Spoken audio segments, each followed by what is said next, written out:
Salam peternakan, salam ujung kandang, salam satu hobi, tentunya hobi beternak babi.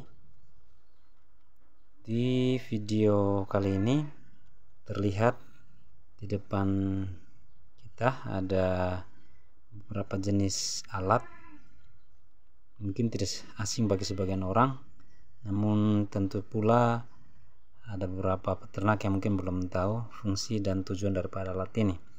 Memang terlihat beda, namun tujuannya sama, hanya penggunaannya saja yang perlu dibedakan. Jadi khusus di video kali ini kita akan membahas serta mengenal alat-alat di depan kita ini, namanya alat inseminasi atau alat yang dipakai inseminator dalam mengawinkan babi yang sedang birahi. Apa saja alatnya? Di depan saya ini ada alat ini nih. Ini kelihatan memang sudah berumur karena memang sudah belasan tahun penggunaannya, namun masih awet karena bahannya yang elastis, mungkin terbuat dari silikon, jadi lentur, sangat lentur sekali, menyerupai alat kelamin daripada babi pejantan.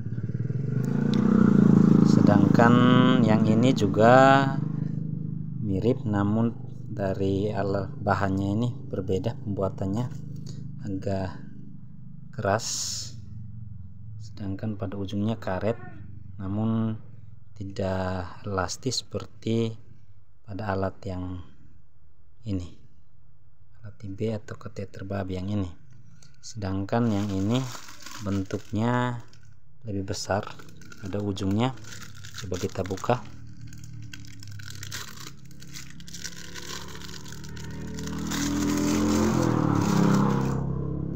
Nah, sedangkan ini kenapa beda besar ujungnya? Berbeda dengan yang ini, lebih kecil. Jadi memang pembuatan alat-alat ini sama untuk mengawinkan pejantan atau mengawinkan babi betina, namun penggunanya berbeda. Sedangkan pada ini ada alat bahan yang lain, yaitu botol IB. Ini di sini dia berukuran 100 ml, terdiri dari tutup dan juga penutup bagian atasnya. Jadi sperma akan diisi pada botol ini. Biasanya dipakai pada sperma segar atau yang memiliki babi pejantan. Ketika ditampung spermanya, kemudian akan diisi pada botol ini, lalu kemudian dibawa ke tempat di mana babi sedang birahi, lalu dengan menggunakan alat-alat ini, salah satu dari ketiga alat ini, kemudian akan dikawinkan. Yang pertama akan saya coba memberi contoh melakukan penggunaan menggunakan alat TB yang ini atau sama, yang warna biru. Nah, untuk para pemula atau teman-teman inseminator yang baru pertama kali belajar,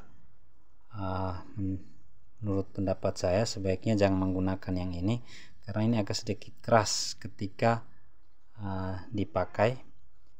Butuh ketelitian, kelenturan untuk memasukkan ke dalam vulva, bahkan sampai pada cervix.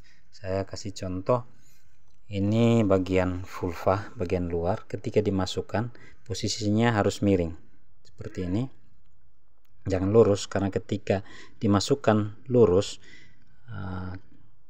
kateter babi mungkin akan masuk ke sasaran yang lain, misalnya ke saluran kencing. Biasanya kalau masuk tempat saluran kencing, babi betina akan menolak dengan cara ribut atau semacamnya, sehingga perlu memasukkannya dengan posisi arah dari bawah, minimal 45 derajat. Setelah itu ketika alatnya dimasukkan, sebenarnya perlu dibasahi dulu. Ketika alat masuk mencapai yang namanya serviks, mungkin kedalaman setiap serviks setiap babi berbeda-beda tergantung jenis dan ukuran babi besarnya. Nah, ini ibarat sudah masuk di serviks, alat diputar ke arah kiri, memutarnya ke arah kiri sehingga ya putarannya begini, dia masuk. Dan ketika alat TB sudah diputar masuk ke arah serviks, untuk memastikan bahwa sudah masuk ke serviks, biasanya kita coba melakukan penarikan. Ketika serviks sudah menjepit alat IB, maka sudah dipastikan itu sudah bisa untuk dilakukan penyemprotan menggunakan sperma.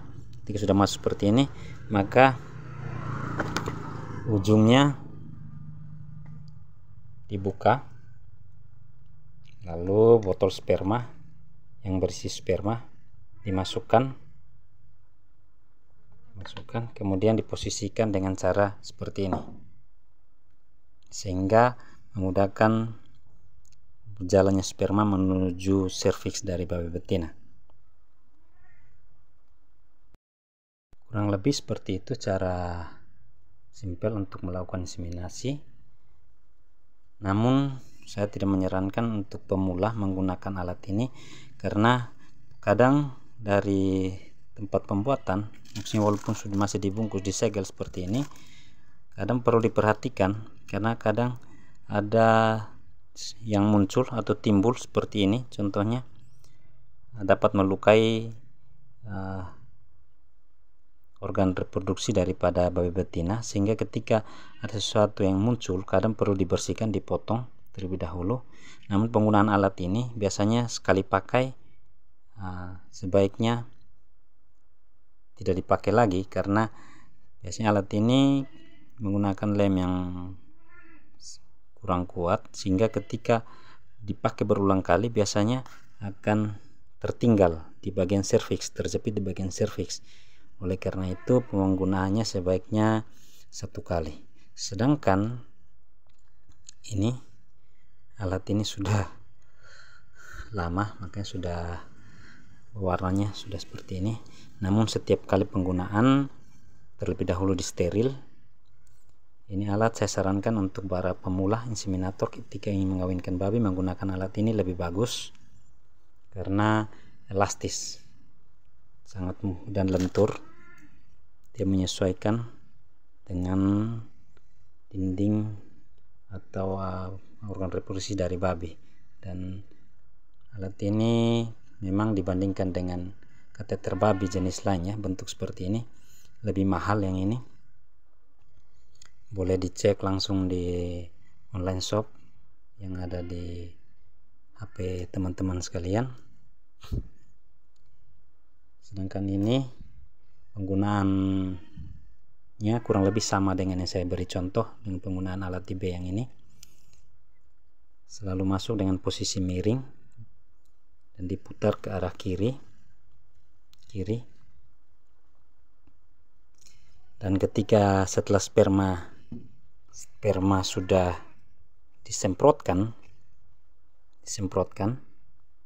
sebaiknya dibiarkan mengalir dengan sendirinya. Perlu juga butuh dorongan. Namun jika setelah selesai, maka alat ujung serviks, pada ujung serviks ini sebaiknya diputar, dan memang seharusnya diputar berlawanan dengan cara masuk tadi. Dia putar ke arah kanan. Nah, seperti ini. Diputar untuk mengeluarkan. Jadi kurang lebih begitu cara pemakaiannya. Nah, yang satu ini kenapa beda besar? Perlu saya jelaskan, penggunaan alat IB yang ini sebaiknya tidak digunakan untuk induk yang belum pernah beranak atau calon induk babi darah, karena pada induk yang masih muda atau induk yang baru dengan tubuh yang kecil, serviksnya masih kecil. dan alat ini mungkin tidak bisa masuk, sehingga untuk babi muda atau babi yang baru 1 kali beranak sebaiknya menggunakan kateter yang masih sehingga mudah dimasukkan. Dengan alat video yang ini di manfaatnya atau tujuannya menggunakan untuk babi yang masih belum pernah beranak maupun sudah, bisa semuanya. Sedangkan untuk yang ini sebaiknya dipakai untuk induk babi yang sudah berulang kali beranak. Apa tujuannya? Di sini kita lihat ujungnya besar, sehingga ketika induk babi yang sudah ulang-ulang kali beranak, biasanya serviksnya akan lebih terbuka besar seperti ini. Jadi ketika dikawinkan, ujung alat akan masuk ke serviks, sehingga ketika disemprotkan sperma, serviks atau alat ini menutupi bagian masuknya di serviks sehingga tidak ada cairan yang tumpah. Sedangkan beda dengan alat yang ini, kalau induk yang sudah ulang-ulang kali beranak, kadang ketika tidak dimasukkan dengan baik, serviks akan tumpah dan akan keluar lewat vulva yang lain sehingga kurang maksimal. Sedangkan alat ini sekali lagi tidak disarankan untuk induk yang belum pernah beranak atau masih darah, babi yang masih darah atau baru 1 kali beranak. Sebaiknya digunakan untuk induk yang sudah ulang-ulang kali beranak dan serviksnya besar sehingga tidak ada sperma yang tumpah. Mungkin demikian penjelasan saya tentang jenis alat IB dan penggunaannya kateter ini. Begitu pula dengan botol IB seperti ini. Semoga bermanfaat. Jika ada pertanyaan silakan di kolom komentar tersedia. Jangan lupa like, komen, dan bagikan. Demikian, salam ujung kandang, salam satu hobi. Terima kasih banyak.